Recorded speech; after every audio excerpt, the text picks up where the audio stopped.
nabanggaan niya yung ano. Sabihin mo, pasensya ka na, natamaan ka ng motor ko. Kasi nga nabanggaan na sa usaan mo pala yung kanto mo. Kaya nagpapagamot yung kanto. Dahil natamaan siya ng motor. Ayos na.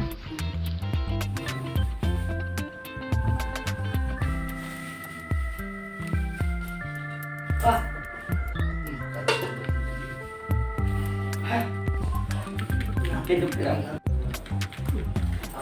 Tagatok na.